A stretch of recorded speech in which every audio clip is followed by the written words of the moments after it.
So there's another story coming out, and I have to be honest because often the story headline doesn't get written by the people who do it. The story headline I'll explain to you first of all. Concerned government anti-racism plan excludes Māori experience. That sounds like what they're saying is Māori are not going to be a part of it. But what it is, as you'll see in the story, there's this legislation idea, policy ideas set up after the Christchurch massacre, and it had a focal point. Because of this bicultural agreement and contract that Māori have, that Māori were kind of named in this ideas, in these working papers, in these white papers, whatever you want to call them, as a kind of feature signatory for the racist or racism legislation. This government has said, what they've basically said to a Black Lives Matter person is they've said, nah, all lives matter. That's basically what they've said, because they want to take out, or they have taken out, all the reference to Māori in there as well, and they're making it across everybody. So it's a little bit like the thing we've said before. Some people seem to want to say when someone stands up and collects money for breast cancer, it's okay that they're just doing it for breast cancer. That doesn't mean fuck you to colon cancer. It means they're just focusing on that for a particular reason. But when it comes to this conversation, not only remember the third time I've mentioned it tonight, the contractual agreement that the Crown has for Māori, but not only that, it's okay to be focusing on racism and have a part of the legislation focused on Māori and how they receive like racism within New Zealand and colonised racism and institutionalised racism within New Zealand, and still acknowledge that the rest of the communities in New Zealand are facing racism as well. But that's kind of a brief snapshot. Shall I just play, Chewy, or do you want to pick up on anything else? All right, so here's the story from this evening. And the coalition's also being accused of removing references to Māori from an action plan to combat racism. The biggest collective of iwi leaders is now walking away from the project. Māori Affairs correspondent Te Aniwa Huri-Hanganui has the story. The Christchurch terror attacks forced a national conversation about the dangers of racism here. It's time that we start being in denial about the very form of racism that has existed in this country for such a long time. The then Labour government agreed to develop a national action plan on ways to combat it. But that work's now in the spotlight with accusations the coalition wants to shift the focus away from Māori. To remove or water down or reduce the distinct focus of colonial racism against Māori flies in the face of our reality in Aotearoa. Justice Minister Paul Goldsmith told the working group overseeing the draft plan that it should focus on racism against all groups. We certainly just wanted to ensure that when we talk about a national action plan for racism, that it's all lives matter, Chewy. Not just black lives, all lives matter, Mr. Justice Minister. It's not just about the treaty issues, but it's broader because racism sadly affects all communities. Iwi leaders aren't denying that. If the minister has read that plan, he will have seen that it already has a focus on all forms of racism. We can't talk about eliminating racism if we don't address, the effect of colonisation on Māori. It doesn't take away attention at all from our other groups. It just means that we need to front up to what's happened in the past and make right. So that's the idea of taking away focus from other groups. It's like, okay, so we're raising money for breast cancer. That doesn't mean that prostate cancer gets any attention. I'm just happy to be collecting for breast cancer today.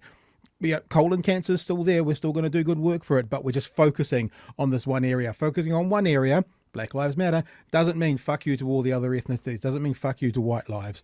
Doesn't mean fuck you to all lives. It just seems that these people can't or choose not to get to the kind of nitty gritty, that nuance in this world is okay.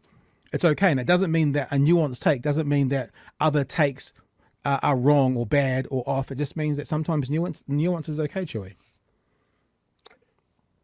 There is a thing with New Zealand that is unique, and that is the treaty.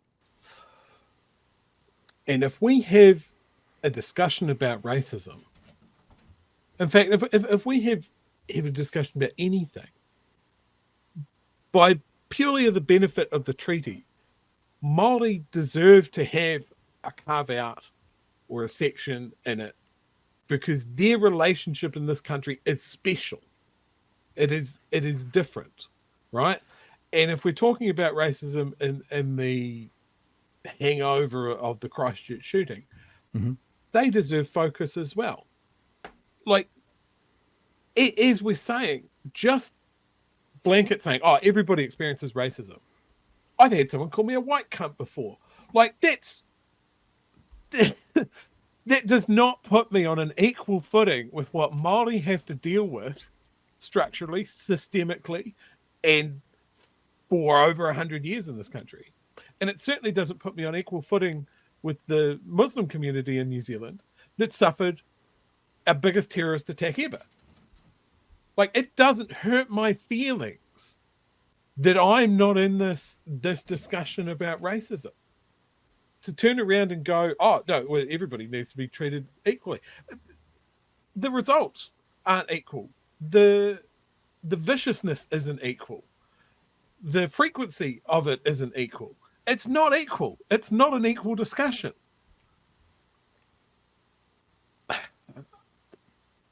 It just baffles me why they thought this was a good idea. I'm just mulling over in my brain sack, and it's the first time I've kind of thought of it, so it may not come out ordered tonight, but over the next few weeks maybe it will. What they're saying is they're saying everyone should be treated the same. There should be no special carve out for a particular group of people. We could say a particular protected class, as the human rights would say. Yet again, the only time they want to see that, this racist right-wing government, is when it comes to race. Because when it comes to other areas, and I don't know why I'm thinking about, sport and that kind of stuff at the moment, but I'm doing some work on something in the background. They want to see carve-outs where we definitely don't get treated the same, that we definitely have differences for whatever reasons, for the right reasons, for the wrong reasons, but we should not cross those lines and be treated the same. Yet when it comes to race, all of a sudden, issues around racism, all has to be leveled out, all has to be the same. No one's different. Even though Māori have been here at the hands of racism for 200 plus years, institutionalized for 200 plus years, then you need to treat that exactly the same as a, let's say, Sudanese person. I don't know how many Sudanese people are in New Zealand, but certainly don't have the same historical impact as Māori do here. But all of a sudden they want to make it all the same. Everyone's experience the same. And it's just not the case. It's not the case. And again, looking for nuance is not a bad thing. It's funny that the same is always the European same. You know, it's always going to be the dominant culture, right? Yeah. So again, if you want to talk about equality or equity, you know, everybody just needs to get on the book. Like, Europeans won, so everybody's got to be the same as us. Everybody's got to speak the same language. We can't have acknowledgement of people's culture. But we can't have acknowledgement of history. But we have to remember that battle's been won. We have to remember Moana Tūwhare, who came on and talked to us, and she flipped the fucking script.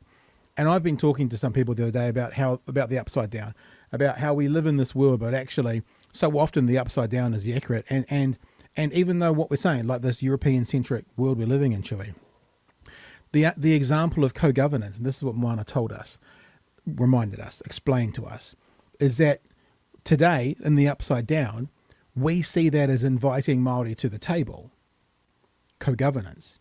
Whereas actually, when the treaty was signed, Māori invited European to the table. Yeah, so actually, to give them their table back. Actually, co-governance is the other way round. And we live in the upside down, that all of a sudden, everyone's saying, yeah, we should make a space for Māori. Whereas when we started this country, it was Māori making a space for Europeans. And in about 1859, 1860, I think that was when Māori became fewer and I guess the English, white people, Pākehā, became greater. And it seems that since about that point, the script, got it, has been flipped, and there's no looking back. Whereas I still think about, and not to oversimplify it, the contract that was signed with my bank for a certain percentage on my loan. If all of a sudden 6 weeks later the interest drops, I don't get to flip the script. I have to stick by the agreement that we signed. And it seems that once Pākehā became a majority, the script was flipped, and I guess we've had another 150 plus years of that script being flipped, and now it feels like this is the norm, where it wasn't the norm. So when we talk about redressing the past, like, we have to first acknowledge those things and go, actually, we have been invited to the table. Yes, we, us honkies, might be the majority in this country right now, but that doesn't mean that the original agreement should have been flipped to say, actually, we will take the power now away from you because there's more of us. Māori weren't conquered. Māori were signed into an agreement. There was a treaty. So I just, I'm the reason that's not entirely clear is I'm mulling this upside down at the moment, how much of our lives are actually the upside down. And this is one of the ones that just seems so clear. Yeah, absolutely. All right, we'll keep going on this story. Now withdrawn from the project entirely, another blow for an already fractured Māori-Crown relationship. Just to be clear, it is your intention to specifically acknowledge colonial racism against Māori in this plan? Well, we've got a draft plan that we're working on at the moment. We have. That was a good starter. It looks like he's been learning from Mr. Luxon, isn't it?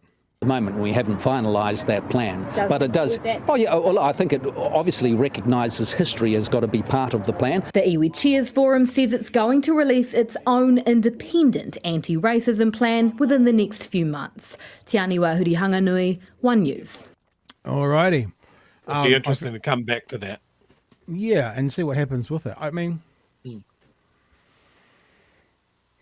there's a difference. There's a difference. It's not everyone's oppressed the same way. Not everyone is impacted the same way.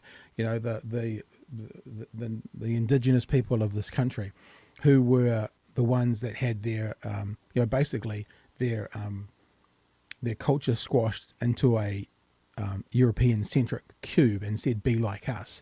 You know, the number of people I heard on Talkback who would phone and talk about how they'd get hit at school for speaking Māori in the 1950s and that was a whole section. Like other nationalities who have come here haven't suffered that. It's different. And I know there'll be some people out there going, well, today's today and let's not look back, let's move forward. Yeah, I used to get that a lot when I was doing Talkback, and this is what I used, especially about settlements, and this is what I used to say to people. I'd say, so where are you from? Because they're always white. Yeah, okay, where are your ancestors from? Oh, they're from Ireland. Same, love it, beautiful. Tell me what you'd do today if in 1940-ish, the government in Ireland took your used your family land and for Defence Force reasons, and you said, of course, anything to save the Commonwealth or whatever, but then they didn't give it back to your family. And if they gave it back to your family today, it would be worth £10 million. How would you feel about that? And the ones that were being honest would be like, oh, yeah, I see what you're saying. The ones who weren't being honest would be like, I'll be fine with that. You're like, yeah, bullshit. I don't believe it. I don't believe it at all, Chewie. God help me if anybody's like wants to come down on Māori on this and they have Scots, Irish, Welsh heritage. God help me, I would lose my rag. Those are colonized, oppressed cultures as well. And if they can't draw that direct analogy, then they don't know their history, no matter how proud they are of their ethnic makeup. And I think this whole thing, when we're talking about the cultural structure of this country, imagine tomorrow they take away everything Māori. All these News Talk ZB callers, they get their wish. It's all fucking magicked away. We don't have to worry about road signs. We don't need to worry about what a kura is. We don't have to learn a new verse for the national anthem. It's Thanos away. We don't have to cast our eyes across a ngā mihi on the end of an email. It's all fucking gone. What makes this place special? Yeah, nothing. It's little Nothing. England. Yeah, nothing. You know, and maybe that's the yardstick. You want to come to this country, you're England of the South Pacific now for some fucking reason. Well, I hope you like your food boiled, because that's all we've got. That's all the takeaways. Every time another culture comes to this country, it adds something. Yeah. Right, and this is the whole thing. Not everybody needs to be mushed together in the same grey. Everybody's all the same, right? We just need to be conscious of where people come from, what makes them special, and what they need. It's not but like you said. What was it? Oh, let's all just move past the past and just move forward. Just move forward. Let's look forward, not back. You can't do that. You can't do that after a car accident, and you shouldn't be able to do that in a country.